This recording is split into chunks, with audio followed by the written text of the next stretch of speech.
Welcome to Time's Up Outdoors, Episode 8. Today we are joined by John Eberhart, an extremely accomplished Michigan hunter.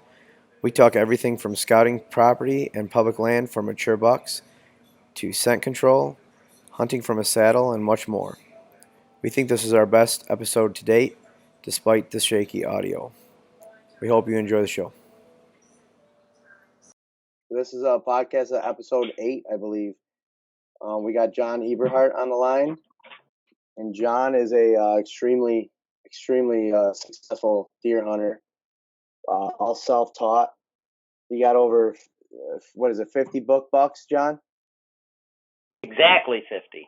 Exactly 50. And most of those are shot on public land, correct? Well, I'll give you a little bit of bio. I've been bow hunting in Michigan for a little over 50 seasons, and I have 31 bucks in the Michigan record book, and those come from 19 different properties in 10 different counties.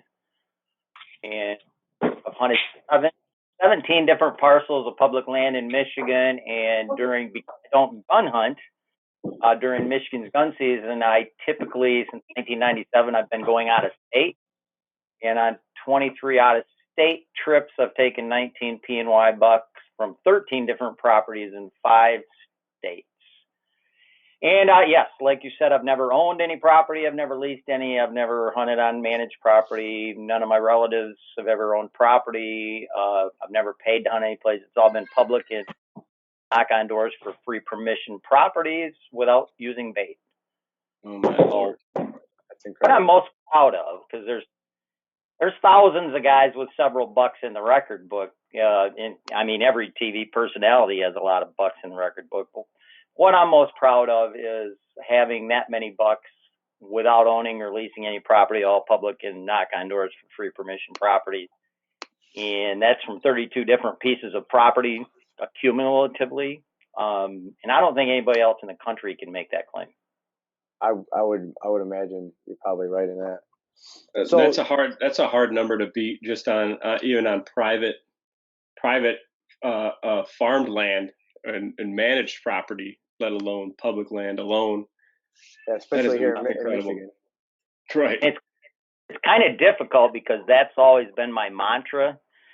You know, as I've been writing and becoming more popular, if you want to say, I get offers to hunt private managed properties, even pay to hunt places in lieu of saying, hey, go to this place. And I have to turn all that down because as soon as I kill one deer on a managed property or anything like that, my credibility of what I'm doing is gone. So it's very difficult because it's so much easier to go on those managed properties and kill big bucks. It's very difficult to turn it down, but that's what I've always done, and I will continue to do. Right. So you're self-taught. You basically learned how to do this all on your own, correct? Correct, yes. So tell me what got you into hunting. I was walking by an archery shop down in Ypsilanti back in the early 60s, and the owner of this store, and this was in the summer, I was always into whitetails because I had other kids in high school that, they went gun hunting with their aunt or their stuff or their dad. So I've always been into kind of whitetails and nature, and I was walking by this shop, and I walked inside, and the only person in there was the store owner. And the name of the store was Ypsilanti Archery, and he was shooting what was at the time the old PA round, which was a 3-inch round white bullseye on a big blue target at 20 yards. And he was draining the bullseye every shot. And this is back in recurves. There was no compounds at this time. And I asked him, I said, man, you're an awesome shot. Do you hunt deer? And he said, yeah. And I said, man, you must kill a lot of deer. And he said, son, and back then there wasn't a lot of deer in southern Michigan. It was nothing like it is today. He said, right. Son, I've shot at 6 deer, all closer than that target, and I've yet to touch the first one. He said, I get such an adrenaline when there's a deer in front of me, I just lose it. And I don't know, ever since that time, I just really got into bow hunting. I found a guy that basically it was my cousin's husband's uncle. And he would take me bow hunting once in a while. His name was Leroy, and he was in his mid-30s, and he was a really good hunter for that period. And he kind of got me into it. He'd take me out to Pinckney Recreation Area and Gregory Recreation Area, and we would bow hunt. And that's kind of how I got into it. I started with an old Ben Pearson 45-pound recurve that I could barely draw back about 24 inches. Damn, John, he could probably teach you where to hunt at. That's what I was just gonna say. That hey, I live right down the road from that Pinckney Rec area and all that, so I'm actually out here in Pinckney, and I drive all the way to Jackson County, and here you're shooting monster bucks in my backyard. I shot a state record buck in 1981 out of Pinckney Recreation Area. Oh, jeez, OP. We're gonna get to that. The buck has been beaten. It's not state record anymore. It's probably 15 down the list, but it was at the time it was. Well, you know what? Sure. Tell us. I want to hear that story. Tell us that story real quick. That's your state. That's your muzzleloader one, correct? Yeah. Basically, it was a second day of gun season, and down there you either had to hunt with a shotgun or a muzzleloader. And basically, a couple hours, 2.5 hours before daylight, I waded in chest waders through a cattail marsh back to a little island that I had found previously. I saw some treetops back in this cattail marsh, and I just happened to grab some waders and went back there and scouted, and it was tore up. So I went back there, and that's where I shot that big buck. It was 167 inches. Holy cow! I do. I'm going to cut you off, Nico. I got a quick question before we get too far away from his last answer about how he got into bow hunting. When you got into it, I know if you ask any of us, we're in big families that are considered, hunt families and all that stuff. My dad taught me, and Scott's dad taught him. Nico still hunts with his dad, his brothers, all that stuff. What was the demographic, or where you grew up? What was the acceptance of hunters? I almost want to say back then, but it makes you sound old. But what was the acceptance in your area to somebody like you and in the community? Was it a big community, or was it a smaller community of hunters? I went to school at Northville High School, and Northville nowadays is a pretty upscale community, as you guys well know. Back when I went to school, it was a regular town with a dime store and a shoe store and a movie theater and a pool hall, blah blah blah. But Northville has never been an area where hunting has been a big deal. Like I've lived in Clare and up north since 1972, and up here it's a lifestyle. I mean, down in Northville back then, it definitely was by no means a lifestyle. I'd say maybe 5% of the guys in high school went deer hunting with either their father or their uncles. Oh wow! Up here, they used to close opening day of gun season. They used to close the schools. Yeah, that's how it is where I learned. My dad lives on the west side of the state, just south of Grand Rapids, and I grew up in a suburb of Detroit, and nobody around here hunted. But I'd go out to my dad's on the weekend, and he would take me hunting, and everybody out there hunts. I mean, opening day was, like you said, they'd close school because the kids weren't going to go anyways. Yep. Yeah, they still do where I grew up. They still close school down. Where? I'm in Byron. Byron, just north of Pinckney, about 30-40 minutes. Oh yeah, I shot a buck in up at the end of Argentine Road. There's some public land up in there. I shot one. I know exactly what you're talking about. It was in the 70s, but I shot one with a bow in there. Damn it, John. I got a buddy who owns some property on right off of Argentine Road. It's right down the street from where he's talking about too. Oh, no kidding. Yeah, that's cool. Yep. Cool. So, all right. So we got some questions for you. Get more into the. Okay. Yeah. Go ahead. I was good. I'm on the Facebook right now, and I've got a question for him. Oh, okay. Go ahead. So this is actually going to probably be a pretty touchy subject. This question comes in from Aaron Bueller, is one of our listeners. And he says, I'm always curious on a successful hunter's thoughts on APRs in conjunction with hunter's recruitment.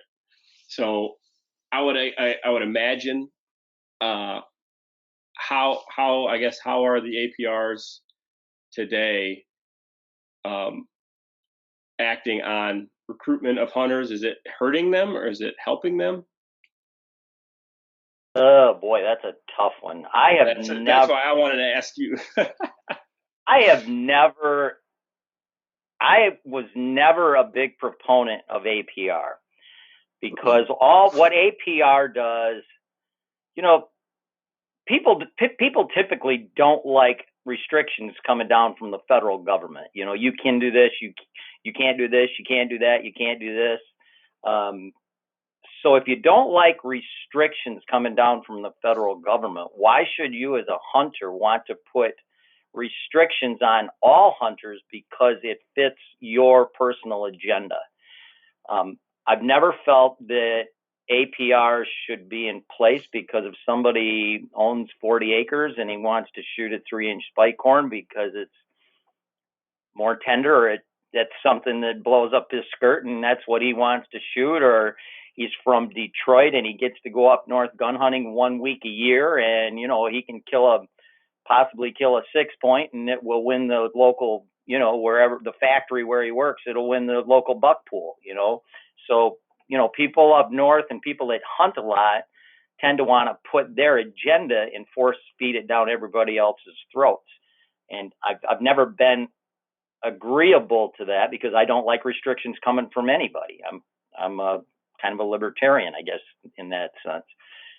So, but how does it affect hunters coming up? I think it affects them both ways. I think a lot of kids that grow up in hunting families, they like the whole idea of, you know, you got these youth seasons now where a kid with no age limit on when you can go out in the woods, you know, for 10 years, a kid can go out in September and shoot the biggest buck in the area because they're extremely vulnerable coming out into a green field or a soybean field in September. Yeah. So they like the APR because it allows more bucks to live to maturity. APR basically, it's almost like a trophy buck management where more bucks live to maturity, which makes it easier for hunters to kill a bigger buck to put on the wall. So I think kids that grow up in hunting families probably like APRs, but kids that don't get opportunities to hunt very often, let's say they grow up with a single mom, and, you know, they get to hunt a couple times a year, they don't like APRs because typically they don't have, you know, if you're stuck on public land or something, the kind of bucks that APRs usually you have to kill don't exist that much on public land. So it works both ways, in my opinion. And see, you know, that's a pretty rounded answer that this gentleman actually already had said too, and I think that's pretty much all of our stances on it too. It's really, I don't know if it affects the grand population of hunters as much as one would think, because it's swings so far in either direction that it meets right back in the middle, I think. And so that was one question that I found interested in that I couldn't answer either side too much. So I feel like I'm glad that we're in the same boat here. Yeah, because you look at it from this aspect. There's a lot of guys. I know quite a few people that do not hunt in Michigan anymore because it's so difficult to kill a big buck.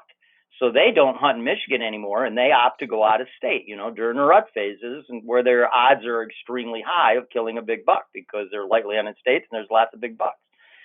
So, you know, having APRs, those types of hunters would like that. Whereas the guy that's restricted to public land, you know, he doesn't see much for big bucks, and you know, APRs are kind of negative to him. He just wants to go out and kill a antlered buck. So yeah, it works. It works both ways. I don't see it affecting it one way or the other. It's negative as well as positive, depending on which outlook you have. Yeah, I can agree with that. I can dig that answer. Actually, I grew up shooting. Looking behind me on the wall, I got some real small bucks on the wall, and I'm proud of every one of them. But I don't really like the whole, you know, dogging on guys for shooting. You know, when guys post pictures on Facebook nowadays, it seems to always be the first thing out of their mouth is, well, it's not the biggest buck. But who cares? Just, are you proud of the buck? Or, you know, you shot the buck, you should be proud of it. Just be proud of it. Absolutely. That's how I've always felt about it. Now, myself personally, I've come into a period of time in my hunting career or life that I am passing on small bucks and waiting for those mature bucks and trying to learn how to hunt those mature bucks. I think I'd like to encourage more people to do that if they have the time to do that. That's a good thing too. Oh, that's a perfect thing. You're absolutely 100% correct. That should be the natural progression. I was the same way. I started out killing any deer. When I started bow hunting, if there was a button buck, I shot it. And then I graduated up to does and year and a half old bucks, and then I graduated to 2.5, and then 3.5. It's a progression with your personal learning curve. But when you put APRs out there and there's just a lot of mature bucks, or you own a big chunk of property and you micromanage it and never shoot anything until it's 3 or 4 years old, there's no reason you can't kill a 3 or 4 year old buck every year, because there's a lot of them on there and they tolerate a lot of human disturbance and scent, and they're just dumber and easier to kill. So absolutely, you've worked at it in the natural progression of becoming a better hunter. Therefore, you want to target nicer animals. That's the way it should be.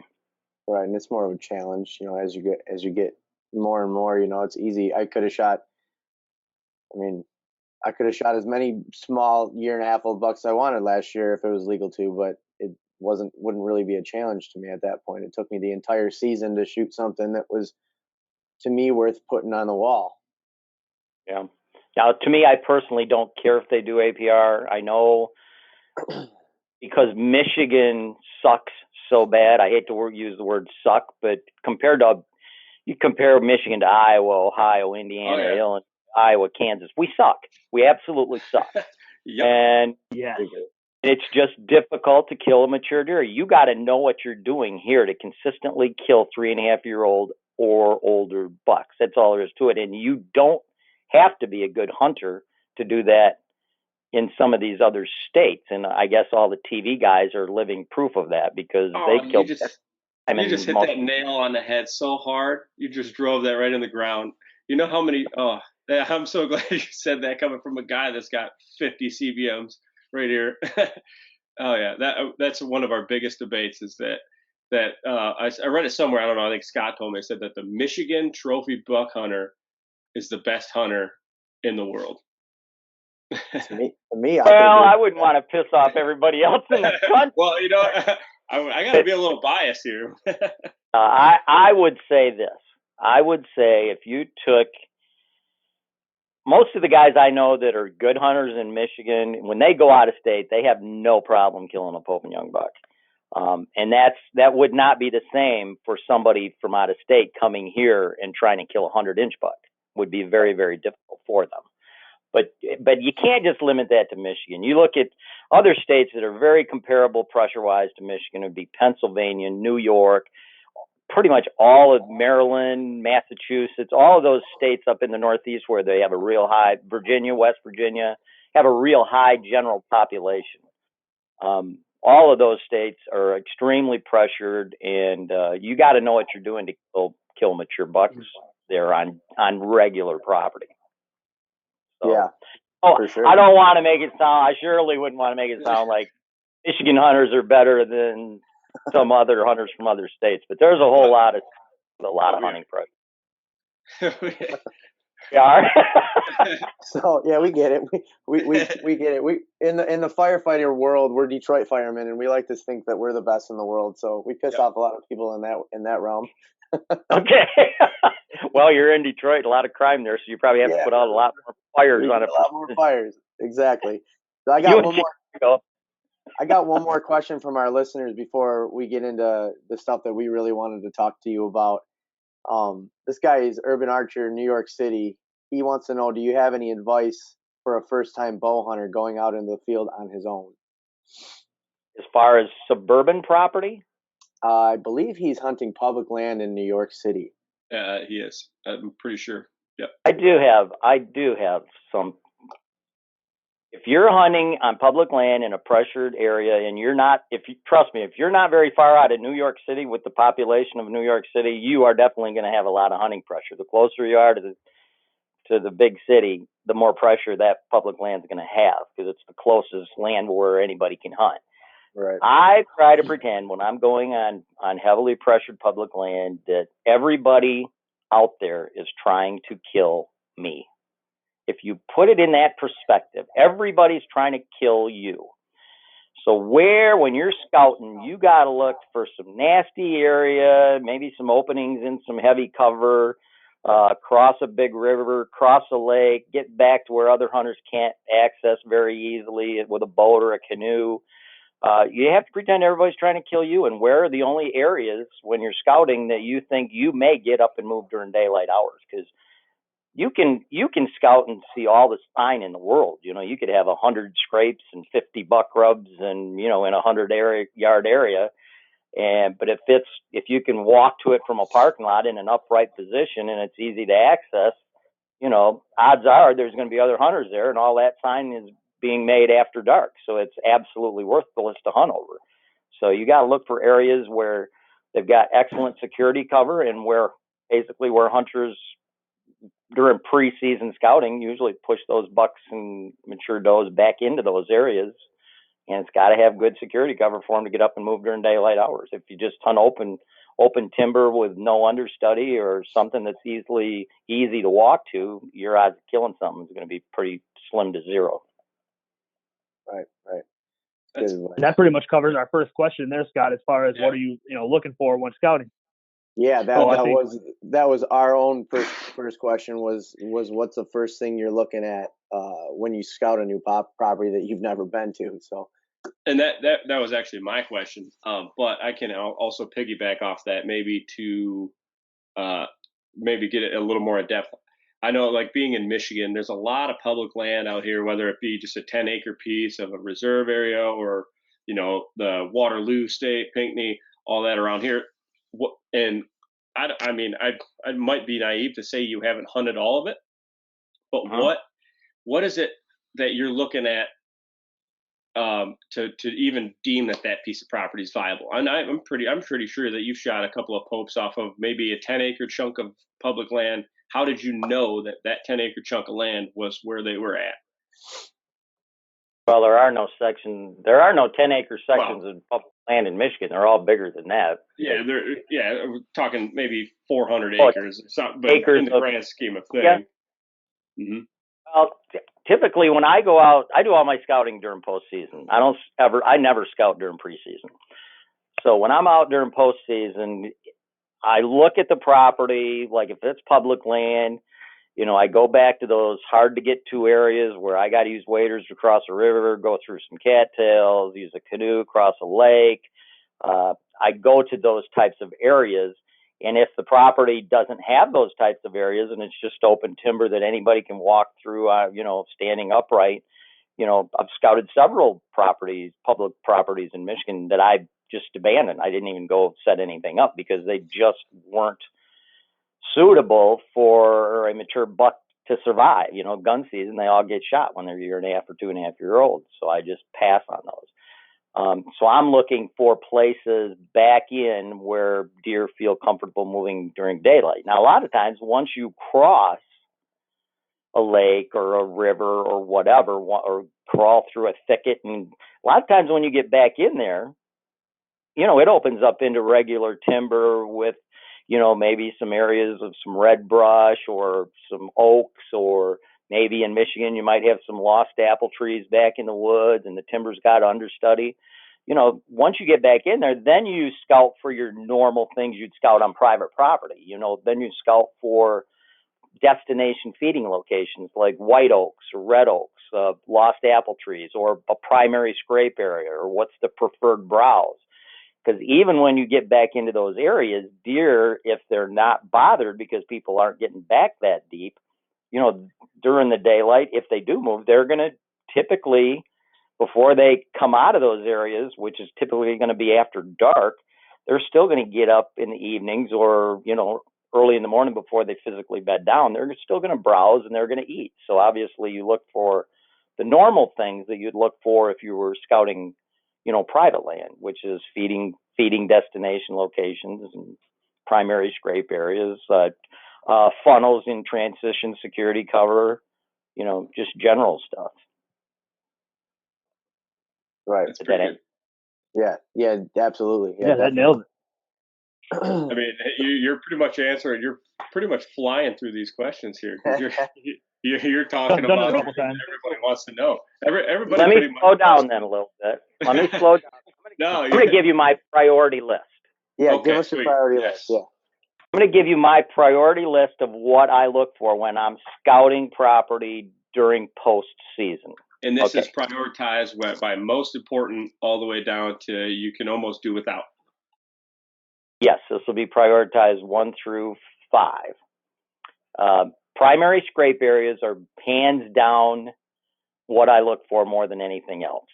Now, typically on public land, because it's all timber and swamps, you rarely see primary scrape areas.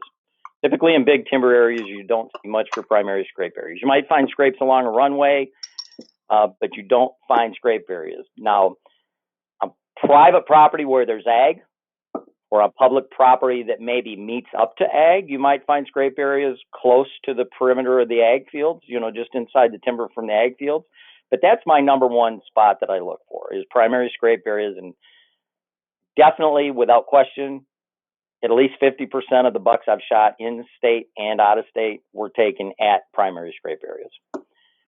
So that's the number one thing I look for. The number two thing I look for is fruit or mass trees, such as apple trees, pear trees, which are rare, and white and red oaks. I key on white oaks because deer prefer white oak acorns over red oak acorns because they have less tannins. So I key on white.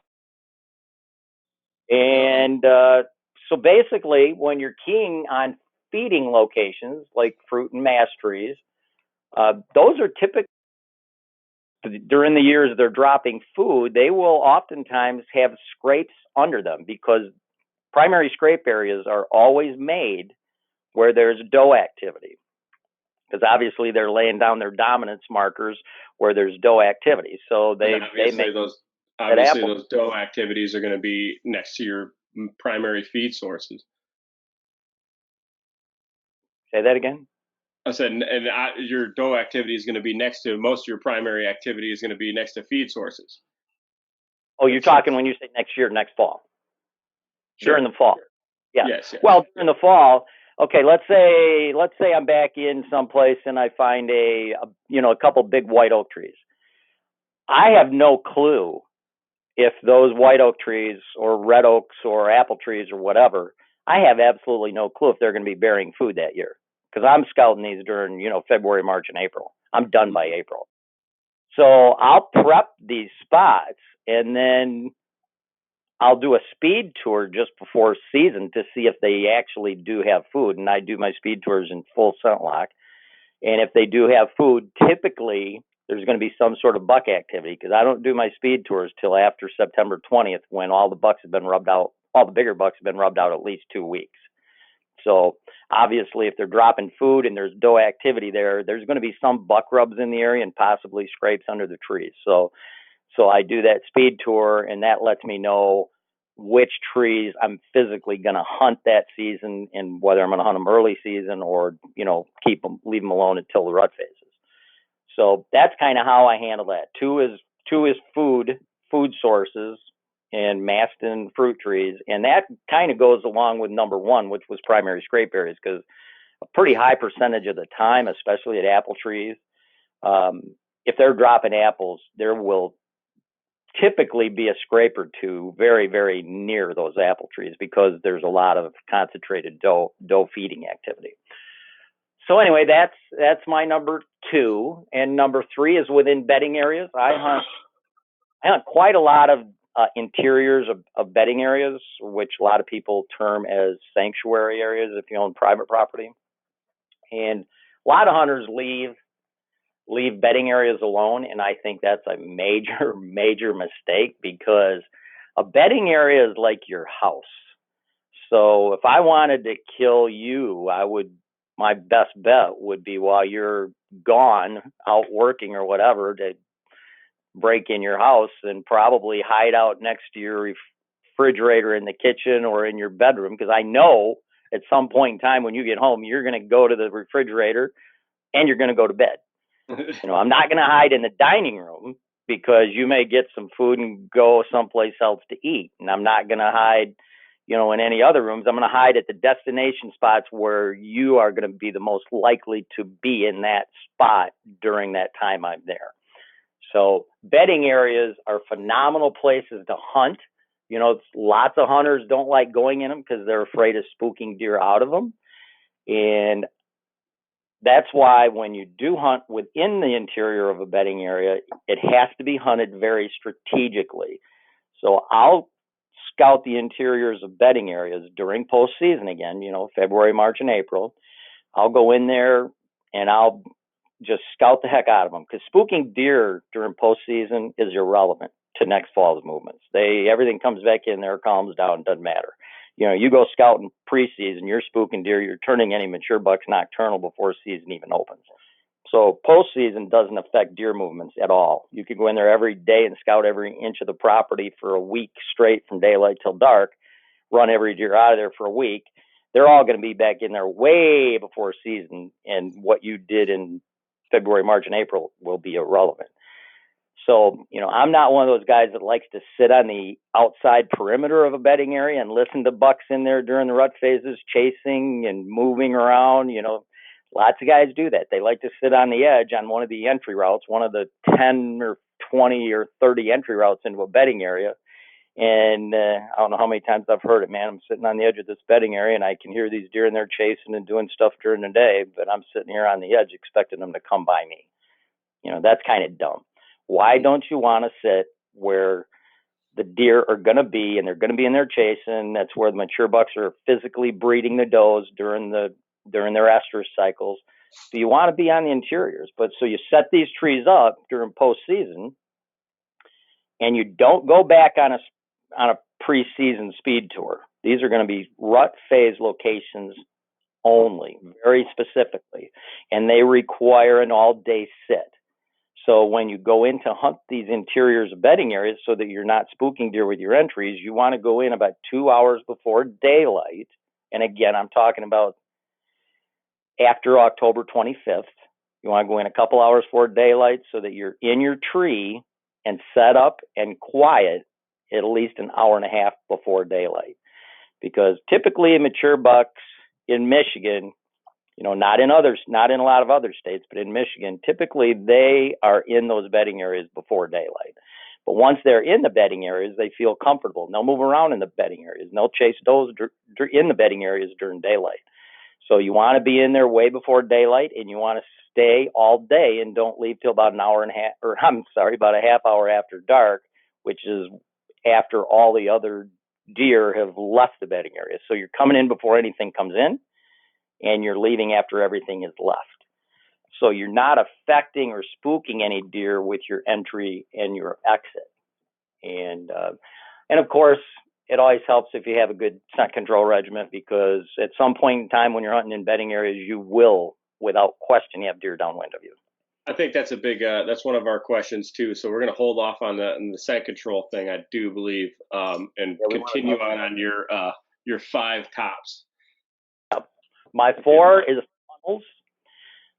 My number 4 is funnels or pinch points in transition corridors between bedding and feeding areas, or between bedding and bedding areas. Now, a lot of people, when you watch TV, and a lot of people like funnels between bedding and feeding areas, and that's okay.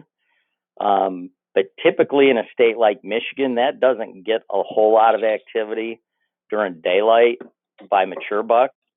What I try to key on is funnels between bedding areas within a buck's core area. So if there's a bedding area over here, let's say bedding area A, and there's another bedding area here, bedding area B, and there's another one over here, bedding area C.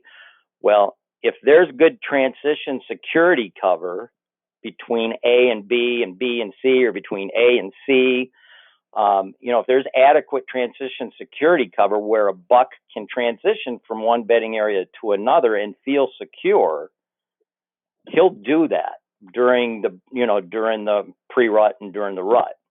But it's got to have security cover. So in other words, if there was a bedding area A and a bedding area B, and the only thing separating those two bedding areas was open timber, let's say mature timber with no understudy, the odds of a mature buck going from bedding area A to bedding area B during daylight hours is pretty slim, because he's not going to make that vulnerable movement at exposed open timber to get from bedding area A to bedding area B. But if there's some sort of a transition corridor where there's heavy brush or red brush or tall weeds or something like that, he will make that transition, because he's got exit security cover to exit through if the T. Mature bucks like to be close to some form of secure exit security cover. That's one thing in Michigan and heavily pressured states that they definitely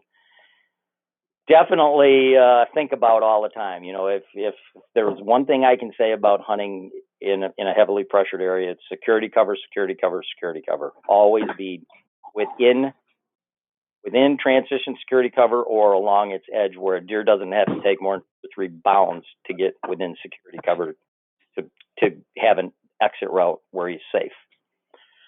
Number 5 would be a small, and these are rare.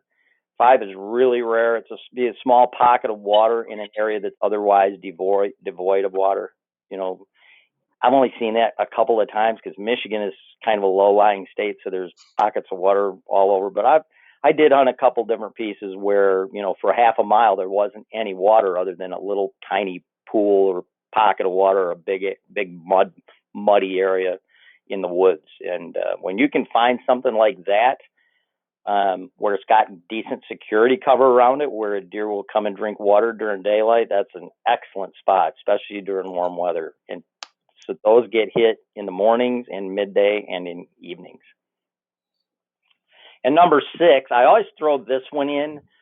A bonus number.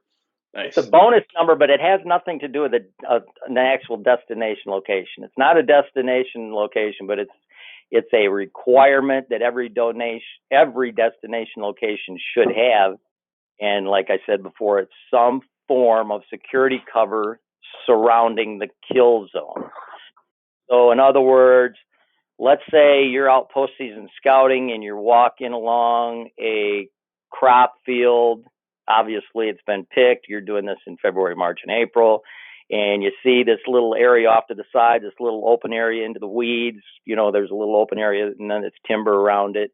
And there's 3 or 4 scrapes in it. Most people have seen that, where there's several scrapes along the perimeter of some form of a crop field. That's something that it's possible that I might set up a tree there if I know that crop field is going to be in standing corn, or I might set up a tree there for the year that crop field is in standing corn, because I would never hunt a primary scrape area if it were bordered by an exposed short crop field. Do you kind of follow what I'm saying? Yeah. Because so you're talking if it was bordered by maybe a soybean or some kind of hay field, or a big wheat. That standing corn, you're pretty much relying on that rub site to be almost a primary rub site, maybe a secondary rub site, but that standing corn, you're banking on that being there to be the security blanket to move. Yeah, it's not rubs, it's scrapes. Or scrapes, I'm sorry. Yeah. Not a rub. Because they're totally different. Sure. Yeah, basically the corn is the security cover. Sure. Everything is security cover oriented. And if you're hunting at a primary scrape area that's located along the edge of a standing cornfield, the odds of a buck coming out of the corn and working a scrape are just as good as the odds of a buck coming out of the timber and working the scrape. So now they bend the corn.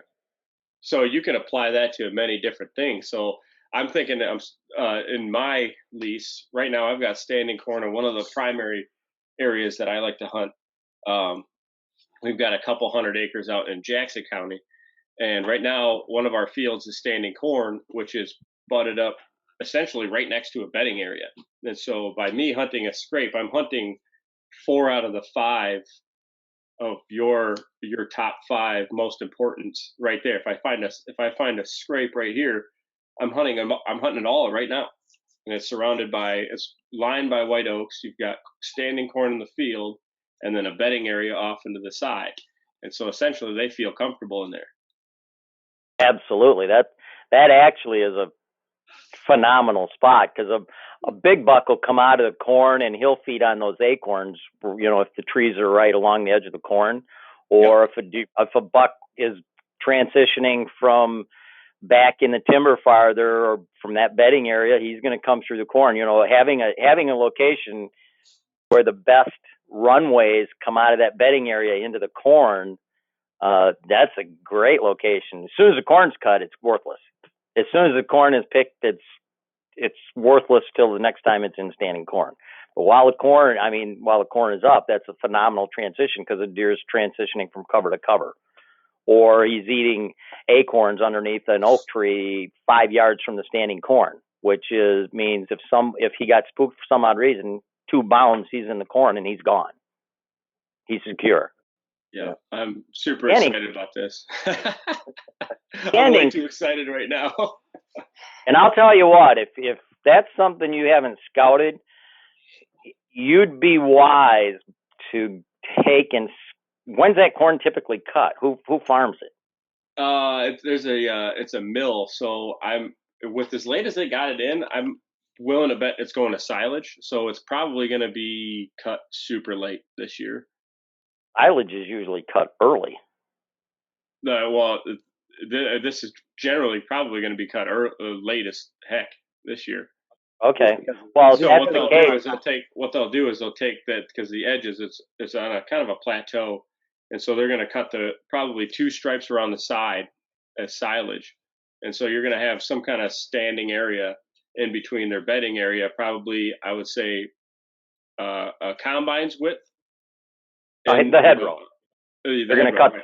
You cut the hedgerow off. Yeah. That's going to be all silage, and then they pretty much send it to a vote if it's going to stick around and grow, and it depends on the winter too, or the weather rather. So my guess is it's going to be standing for a while.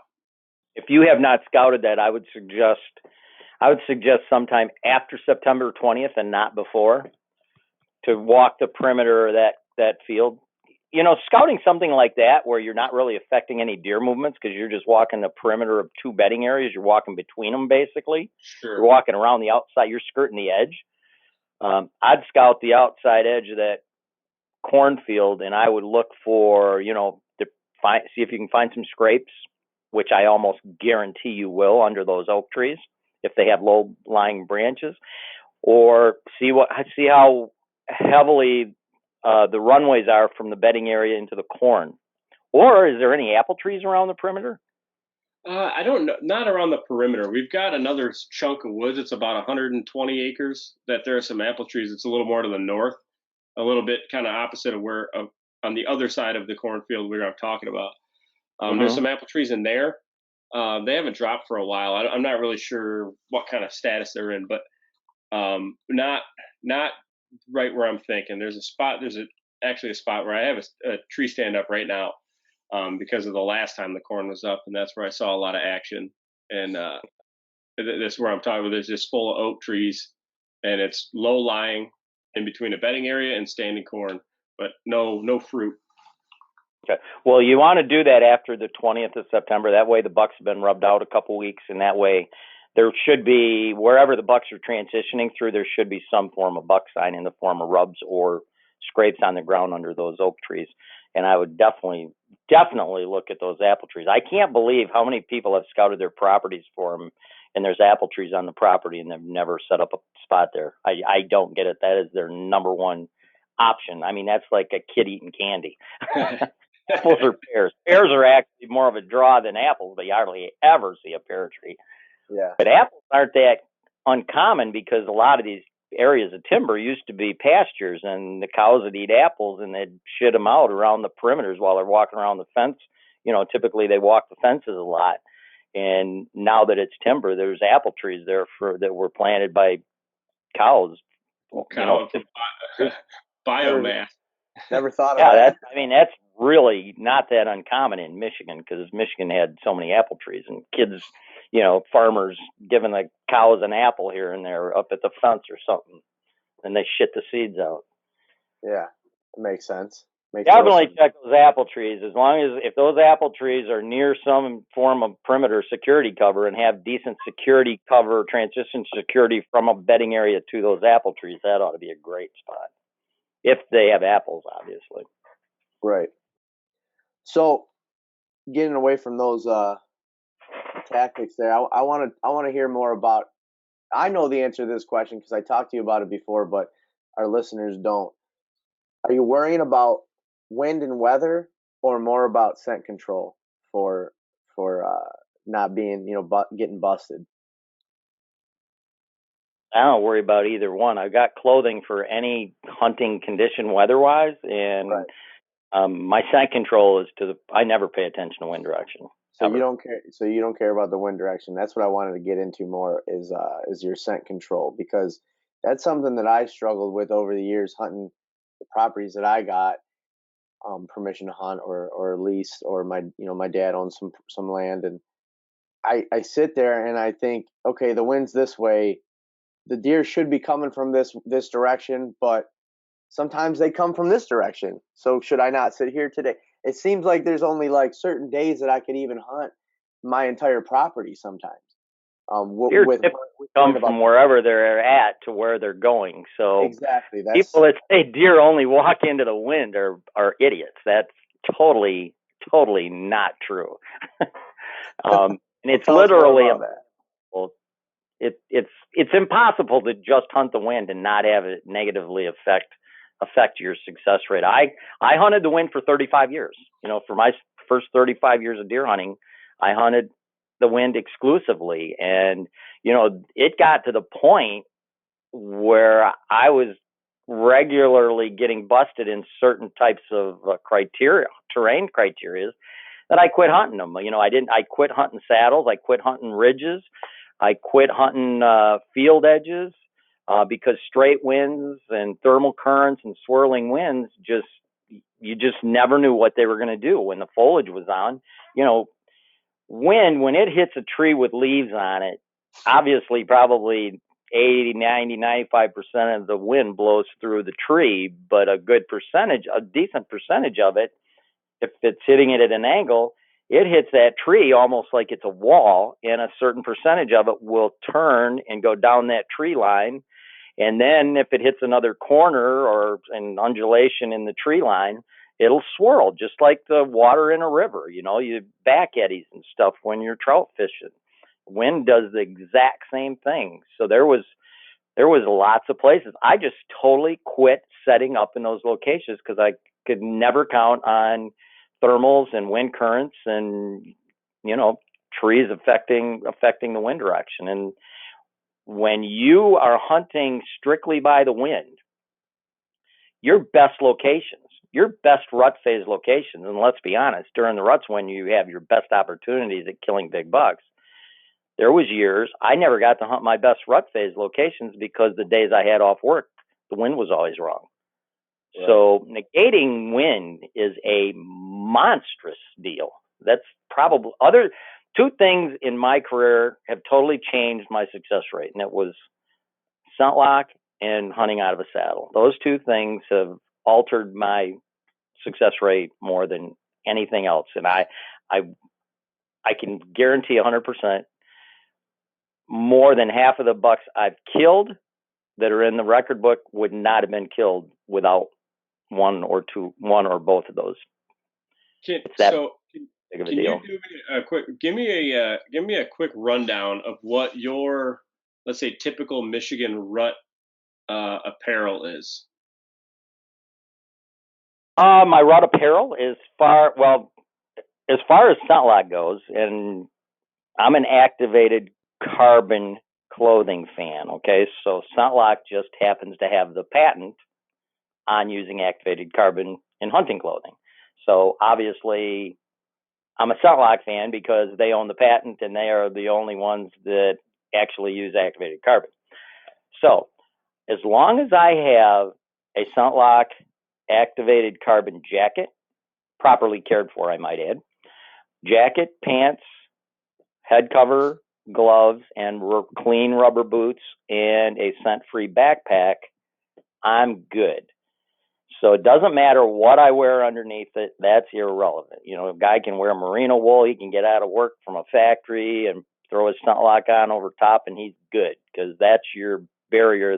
That's your collect-all barrier. As long as you got that on over whatever else you have, nothing else below it matters.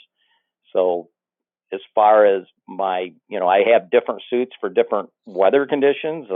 Savannah, it's not like Savannah suit is our lightest weight suit. So that's what I wear early season. And then probably my number one suit that I wear, the suit I wear most of the time from Scentlock, would be their full season Tactics. And then I also wear, it's a relatively new suit they got out. It's called a Wind Brace. And basically that one has a polyurethane membrane in it, so it's windproof. And that one's for cold weather. I layer under that as needed, and it's the membrane not only holds my body heat in, it blocks the wind, because when it gets cold and windy, I don't care how many layers of clothing you have on, if they're all permeable and allow airflow through them, you sit on and stand a while, you're going to get cold because the wind will blow right through your suit. So having something close to your exterior that blocks the wind is a big deal for staying warm. I also had a lot of. Yep, go ahead. I was just going to say, a lot of people think I've got this big, huge thing, and it takes me a half an hour to get dressed. If you pulled up if you and I went hunting, and you drove your truck, and I drove my minivan, and you parked, and I parked right behind you, I 100% guarantee you, I'll be ready and out of my vehicle before you will, ready to go in the woods and go hunting. I will be out of my vehicle within 5 minutes. You got to get out. You got to walk around to the back of your truck. You got to put some kind of a mat down if you're on dirt or water or wet ground or grass, and you got to pull stuff out of the back and change your clothes. I just step between the seats, sit on a seat, and change my clothes right there, and I'm literally out of the vehicle in no more than 5 minutes. That's awesome. Not that big spot. I think we helped you load stuff into your minivan at the Outdoor Ram Line. We did. You're the only person I've ever seen hunt out of a minivan. That's what I love it. We're talking. It's like a mini hotel room. Yeah. We talked about this a little bit, and I wanted to talk. Just ask you the funny question: Why the minivan? Why not like an Econoline or a nice rig? Well, the minivan. The day I buy a minivan, and I've owned probably 6 or 7 of them, I take all the seats out. So from the front 2 seats, there's nothing in the back. It's just a big flat floor. And I put my sled in there, my deer cart. I put my ramp to slide the sled up into the van in there. I put all my totes in there with my undergarments, with my waterproof garments, with my Scentlock garments, with my backpack. Everything is just nice and neatly organized in there. So I just step behind the seats. I've got a nice rubber mat, and I sit on one of my totes, and I just change my clothes. I can listen to the radio. It can be pouring outside. It's totally irrelevant. I don't care. I put on my rain suit, and when I step outside, I'm already dressed for it. I'm not like somebody that has to stand outside the car and get dressed in the rain and, pulling stuff out of your club cabin from the back seat or around in the back of the tailgate. I'm sitting there in a nice, comfortable weather, 68 degrees in my van, listening to the radio, changing at my own pace. I can go to sleep in there, take a nap, whatever. That's awesome. What I got a question I'm buying for a you minivan. Yeah, I got a question for you about the Scentlock. So you're saying, if I was to tell a person who's buying new hunting clothes, it's their first year hunting, they want to buy some stuff, but they don't got a lot of money, is it better to buy the outer layers than the base layers?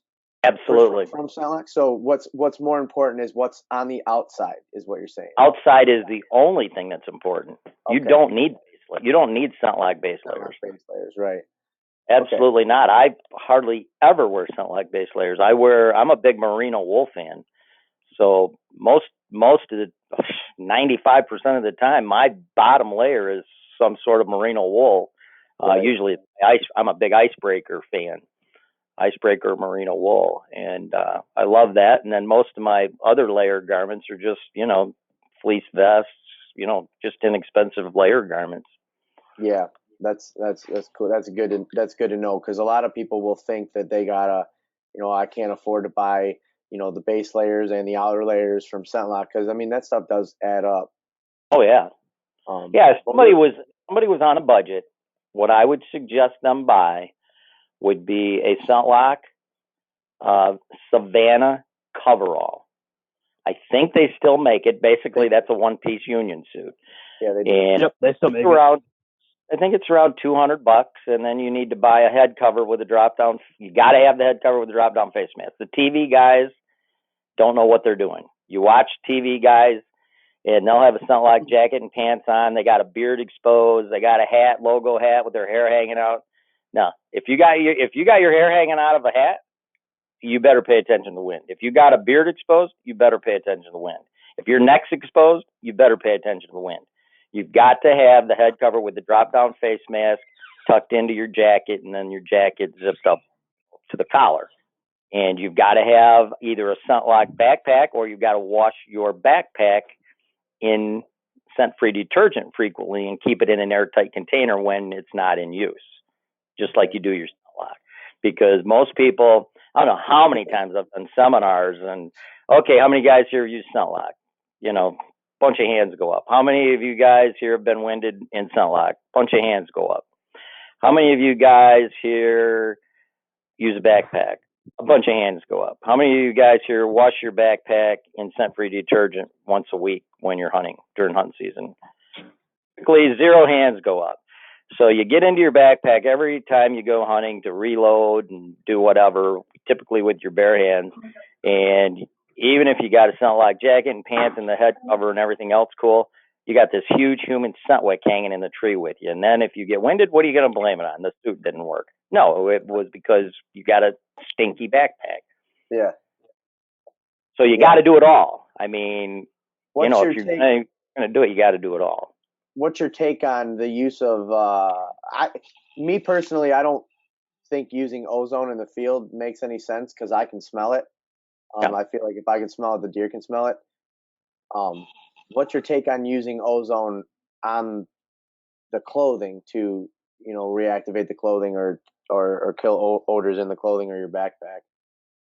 That's okay. I would never, ever use ozone in the field. There is no way. Ozone has an odor, and anybody that says it doesn't is just lying.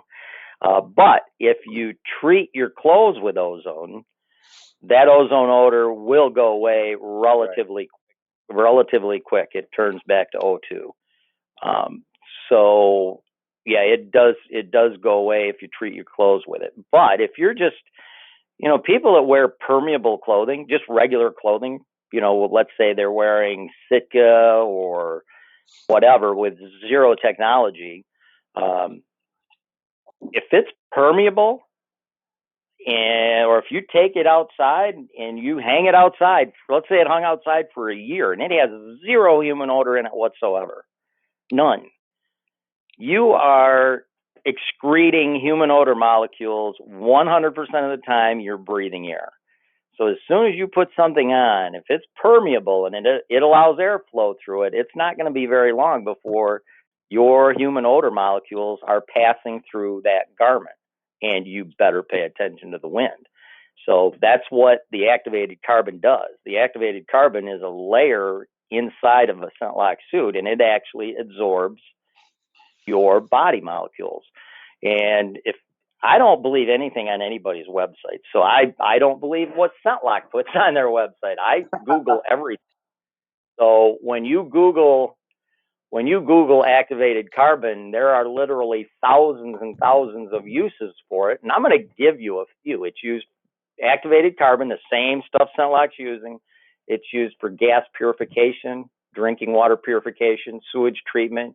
NASA uses it in their spacesuits. It's used in gas masks, water softeners, paint respirators, dry cleaning processes. Every automobile in the world has some sort of activated carbon in its filtration systems someplace. It's used in groundwater remediation. It's used in hospitals around the world to treat overdose patients. It's used in intensive care units and EMT vehicles to absorb human or harmful drugs and poisons from patients. They'll just have little pills in the EMT vehicles. It's used by every country in the world in their chemical warfare suits. It's used by the U.S. Department of Energy to store natural and hydrogen gas. So just as NASA, the auto industry, the U.S. Department of Energy, hospitals worldwide, and every Department of Defense in the world didn't pull activated carbon out of the hat and say, hey, let's use this stuff, neither did ScentLock. Right. It works. There's tons and tons of proof on it, and people that try to say it doesn't are just kidding themselves. There's a lot of people out there drinking Kool-Aid from some of these forums, and, they just kind of drink the Kool-Aid and go with whatever the forums guys say. So you just got to wear a flannel shirt and you're good to go. Yeah. And here's something that's extremely hard for many people to understand. I'm reading this, by the way. Microscopic evaluations show that if you took all the surface areas, and this came right off Google, right out of an activated carbon scientific site. Right. If you took all of the primary, secondary, tertiary pores and the exterior surface of every piece and every particle of activated carbon, and you took them all and you flattened them out on a flat surface, 1 tablespoon of activated coconut carbon particles has the surface area of 3.5 football fields. Holy cow. If you took a buttercup, just one of those 1-pound buttercups, and you fill that up with activated carbon particles, and keep in mind, these particles are smaller than a grain of sand, but they're extremely porous. And all of the surfaces of a 1-pound buttercup full of activated carbon would flatten out to cover over 100 acres. Wow. That's how porous it is. And activated carbon is something that's made in a chemical process. They take carbonaceous materials like wood or coconut shells, and they heat them at 1450 degrees while under pressure. And then that's what makes activated carbon. So you can't take a ScentLock suit and ever get it back to its pristine state where there's no molecules bonded to it. So when you're hunting, your molecules bond to the activated carbon and in the pores, but when you throw it in the dryer, which is how you deabsorb it, most dryers get to 145 to 170 degrees. And basically that creates enough heat to energize the human odor molecules and energize the activated carbon. And when you energize molecules, what that does is it makes them move more rapidly. That's why there's expansion joints in the Mackinac Bridge, or there's expansion joints in concrete highways, because on 90, 100-degree days, the concrete expands, the steel in the bridge expands, and if they didn't have the expansion joints, the steel would buckle and the concrete would buckle. Right. So the same exact process that affects those energizes the molecules on the carbon and the carbon itself. And as it moves more rapidly, a lot of the molecules break free from the carbon and exit out the dryer. So it deabsorbs it plenty to have a lot more uses out of it. So then that was my question too: is what are you running for? Like, what is the estimated half-life on something like that? So let's say my Savannah suit that I have, 10 years. 10 years? 8 to 10 years with average use. So if you were a weekend warrior that hunted Friday, Saturday, Sunday, for 3 months, they figure about 8 to 10 years. Okay. Quite a long time. Yeah. I mean, for the average. ScentLock actually, this one here is pretty interesting, and not many people know this. ScentLock got sued quite a few years ago. And so this whole molecule thing kind of went to a United States district court.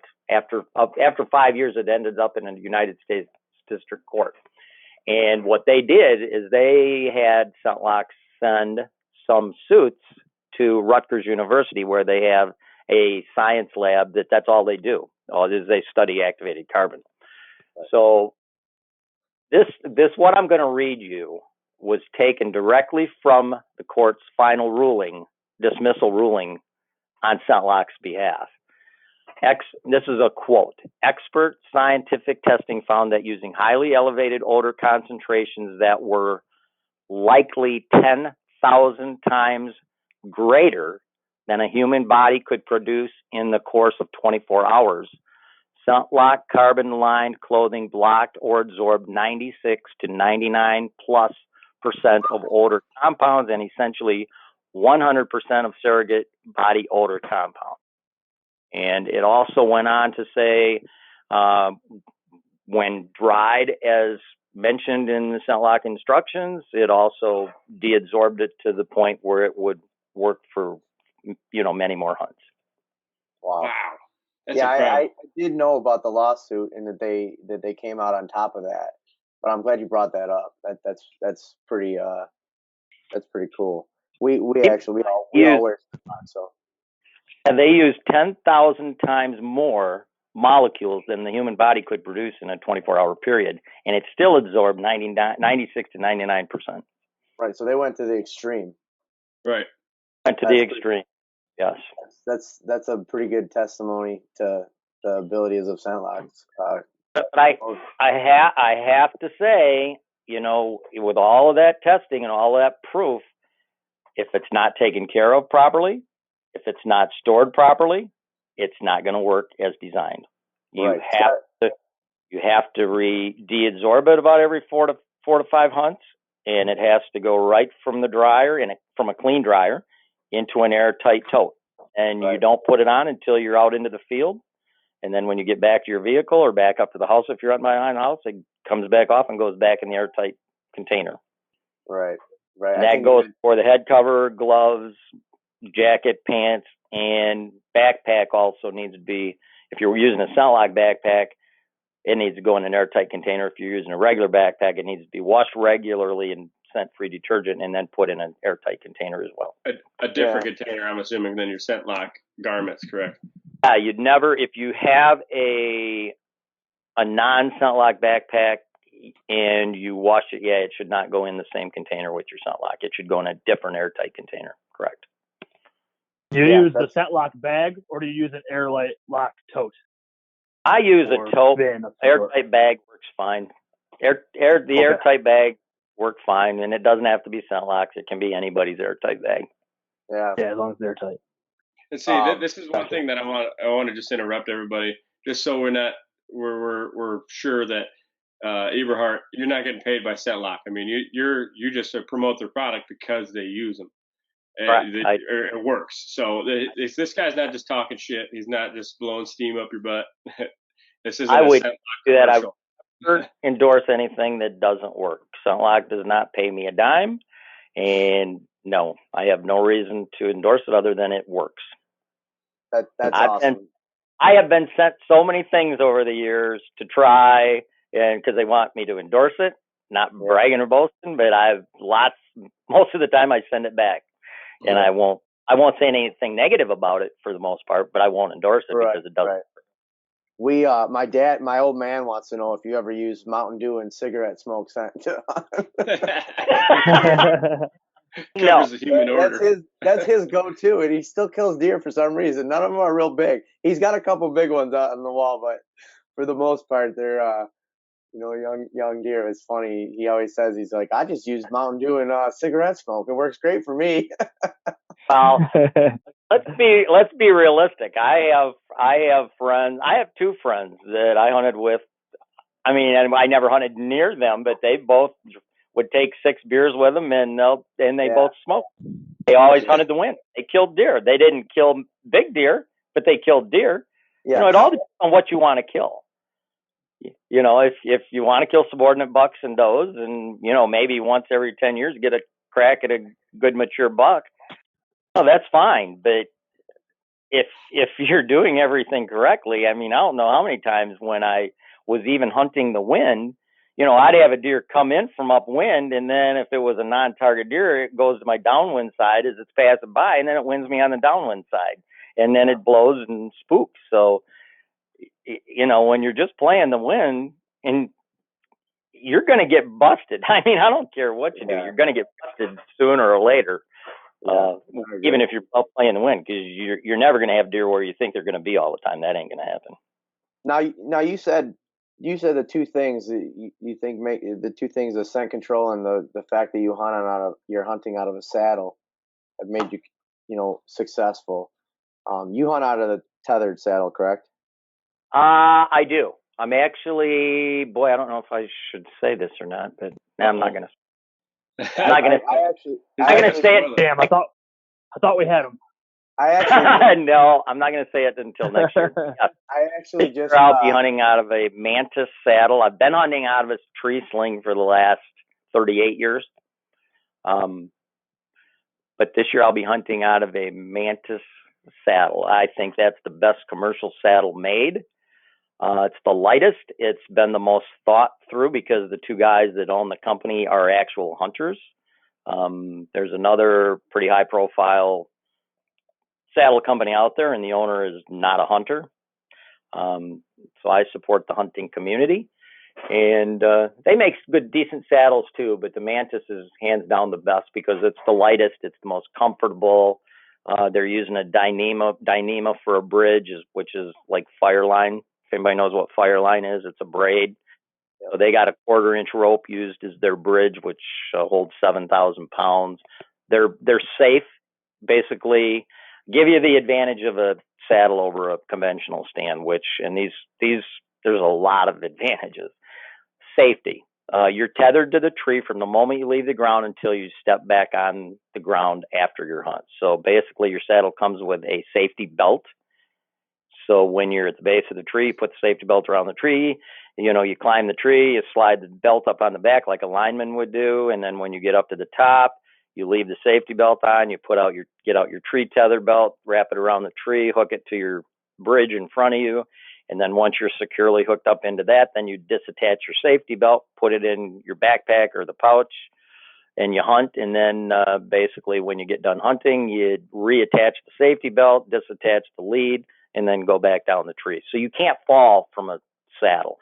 Also with the saddle, you can use the safety strap as a climbing apparatus and for prepping your trees. If you're going out post-season and you're going to pre-prep your trees, you can use that for going up the tree. You got both hands free for putting in steps or sticks or tree stands or whatever. If you're hunting out of a tree stand, you have to have a separate apparatus, climbing harness for putting in steps and sticks and climbing up the tree to hook up your stand. So your saddle is not only your hunting apparatus, it's also your prepping apparatus.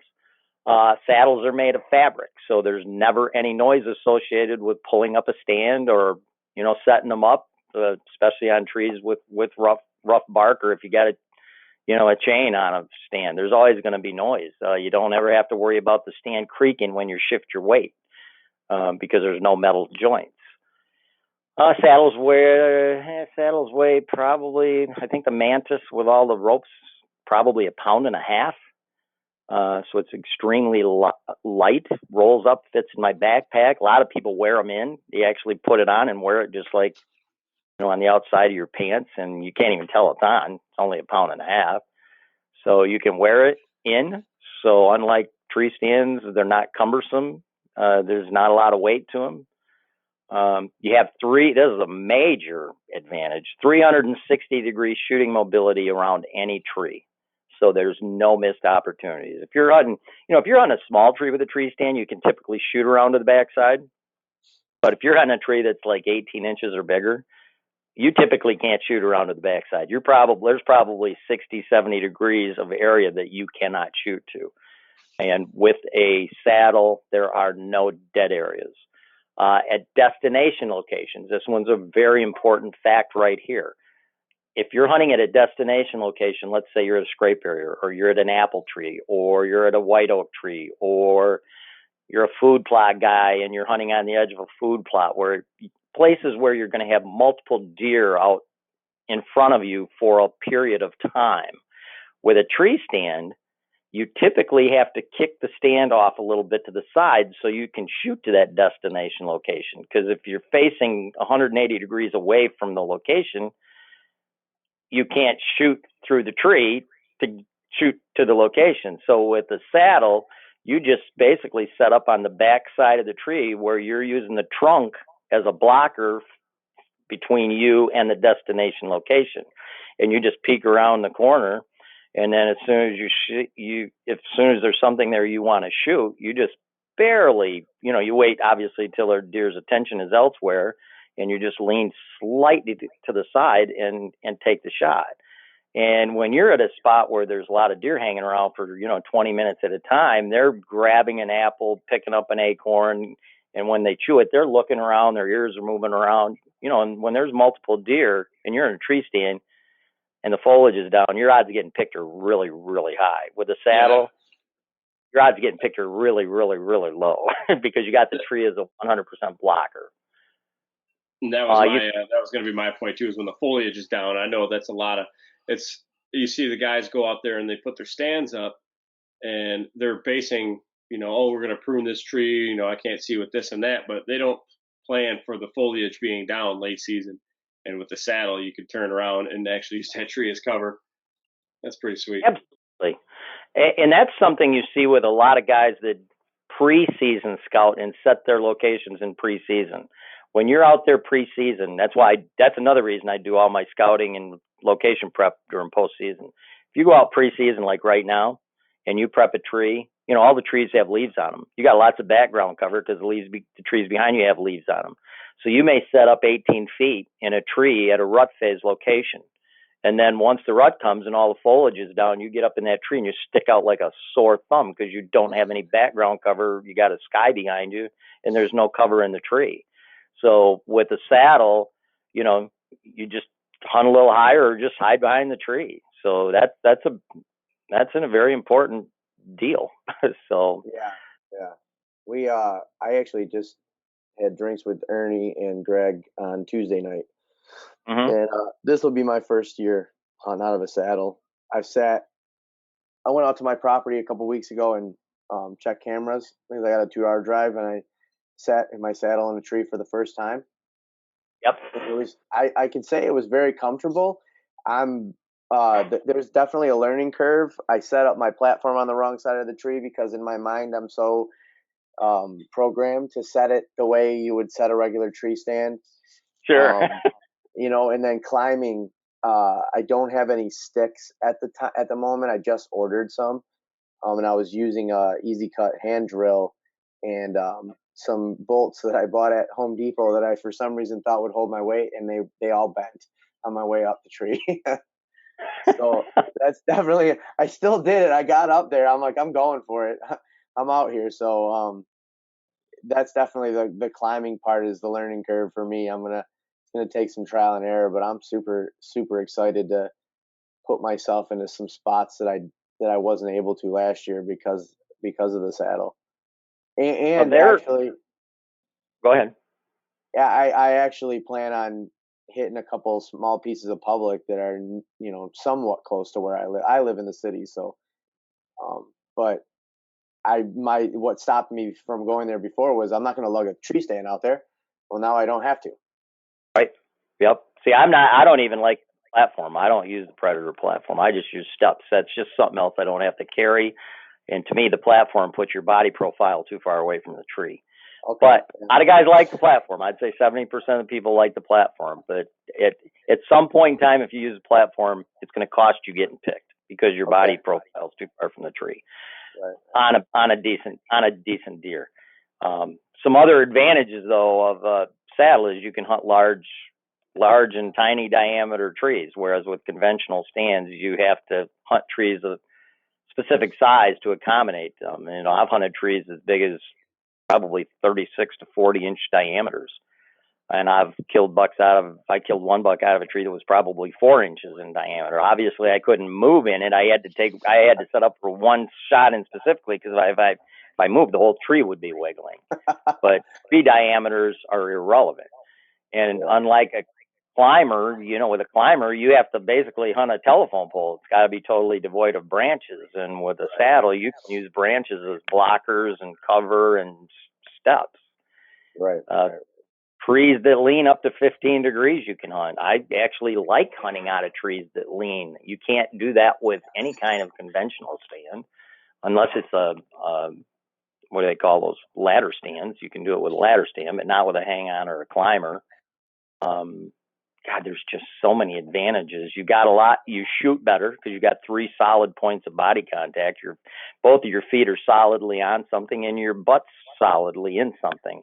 A lot of times when you're tree stand hunting, you physically stand up and you're basically got both your feet on the platform and you're somewhat balancing to take a shot. You don't have to balance at all when you're in a saddle. Both your feet are solidly planted on something and your butt is solidly planted in a hammock style seat.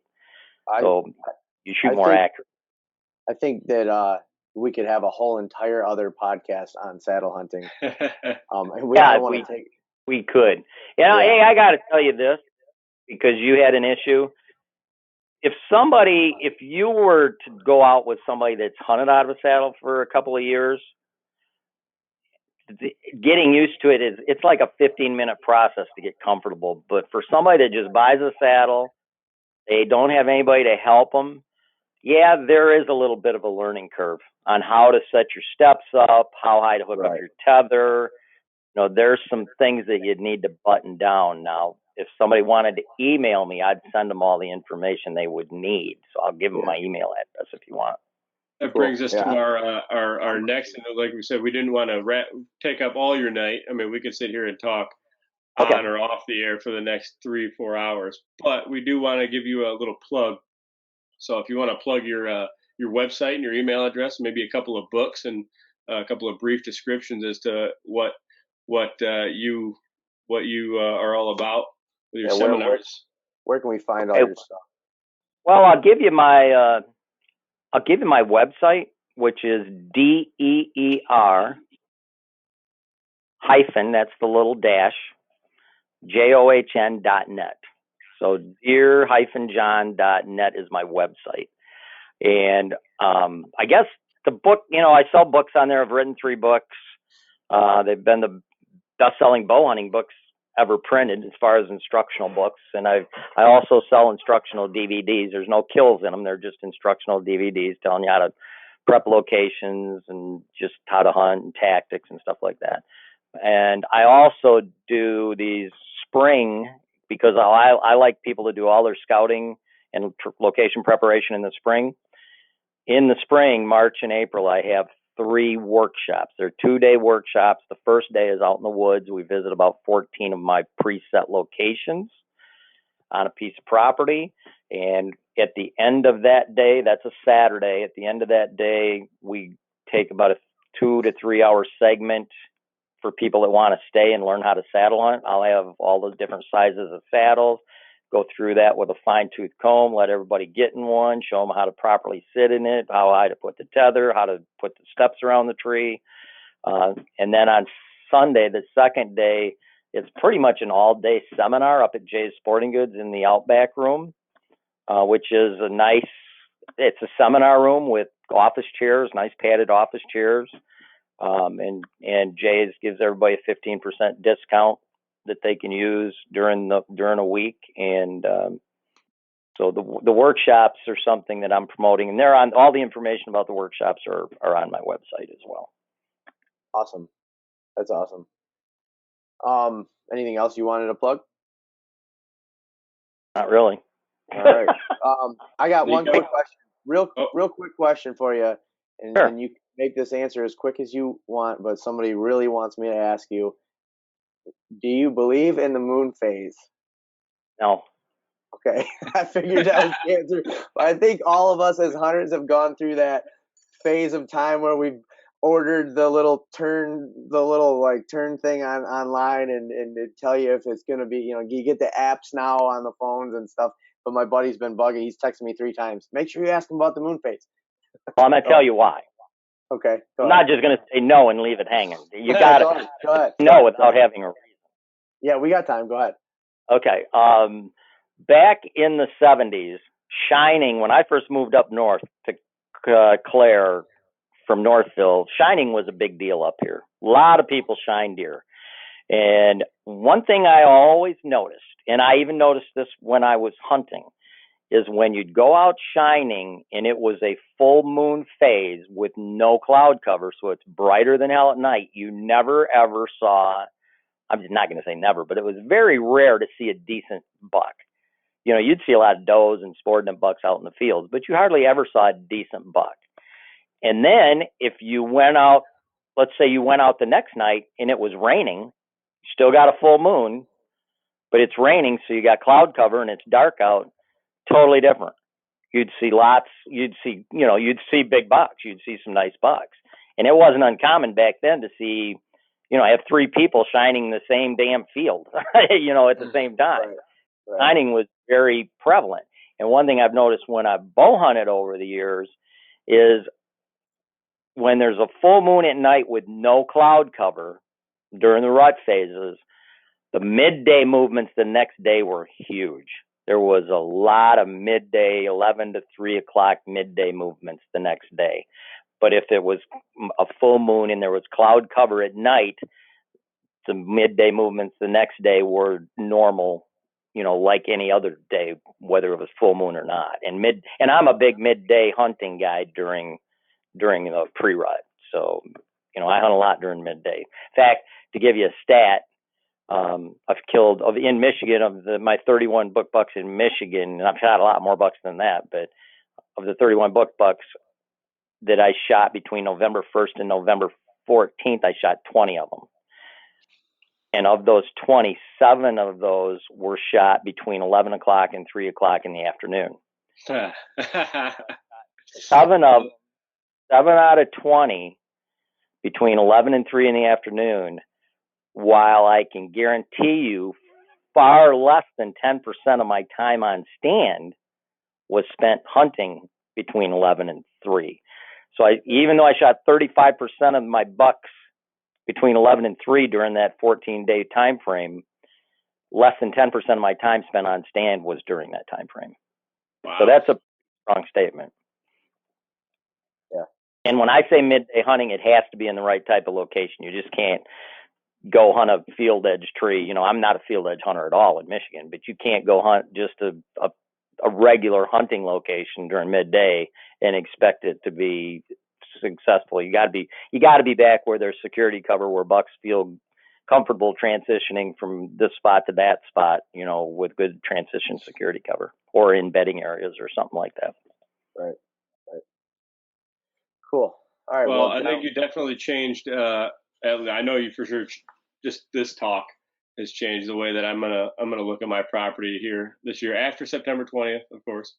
So definitely gonna go out there. That is, there's buck sign at that time, so you can actually read the buck sign, and so you're definitely setting up on buck sign and not just deer traffic. Right. Well, we don't want to take up any more of your time, John. We really, really appreciate you coming on our podcast. You're more than welcome anytime. Are we going to see you at the Outdoorama? Yes, I will be doing seminars at the Outdoorama in Novi again. Yes. Awesome. We'll be there, and we're looking forward to seeing what goes on at this the public hunting challenge you guys got going on here in Michigan. Unfortunately, I'm not going to be able to hunt. Oh, the shoulder. Yes. Oh, yep. I actually went and saw the doctor today, and he said, you will no way be able to hunt first week of October. Maybe first week of November, but not first week of October. Are you going to be down there? Are you going to be over there? Well, I'm definitely going to be there. You bet. Supporting Ernie and Greg for sure. Yeah. I hunt not too far from there. I told Ernie I might stop by and say hi to you guys. Okay, and I may go out and I can definitely go scout and find some places for him to hunt. That's for sure. But I'm kind of in a negative because I've hunted 17 different public lands, and I can't. The rules are if I've ever been on any of the public lands before, I can't go there again. So that negates a lot of public land in southern Michigan. Yeah, cool. That's cool. okay. Yeah. Greg and Ernie can. Yep. All right. Well, we'll let you go. And again, we really appreciate it. Okay. Well, thanks, guys. I appreciate the opportunity. All right, thanks, John. All right. Bye-bye. All right. Well, that was incredible. That was probably the coolest podcast of our whole little BS series. That is awesome. Yeah, that was awesome. I can't wait to listen to it again. Well, why am I going to be listening to my own podcast with a notepad? I might go upstairs and listen to it tonight, and man, it's gonna be like, why you you just recorded it? Finish this shit up. I'm hungry. All right, so yeah, man. Go ahead and wrap it up. Well, that was incredible. It's John Eberhart, one of the most decorated, probably decorated Michigan public land hunter in the state. It has to be, for sure. I mean, that anybody knows of. I mean, there might be some Right. outlier freak guy that nobody knows about that just doesn't want anybody to know about him. I mean, Absolutely. Mitch Goddamn freak. And so that guy is just a stand-up guy. The three of us had met him at Outdoorama last year, and he, again, like us, if we're doing something right and it's working for us, we're gonna let you know. We're not gonna keep it a secret, and that guy is definitely no exception to that either. So, just a stand-up guy. We really appreciate him. Go check out his website. He's got, like he said, his informational DVDs. He's doing seminars, and again at the Outdoorama as well. And you could buy his books, which I've actually got one on the way, which is his the pressured whitetails, which is awesome, especially being Michigan. Everything is pressured. So go check him out. That website's worth looking at just to see his trophy wall. The website alone, go to his photos. It's worth looking at just to see the shit. We'll put a link to it. Yep. So click subscribe, like, all that fun shit. All that fun shit. And Nico's going to go eat like a fat little girl. I'm fucking hungry. Thanks for watching. Hey. Okay. Okay, bye. Bye.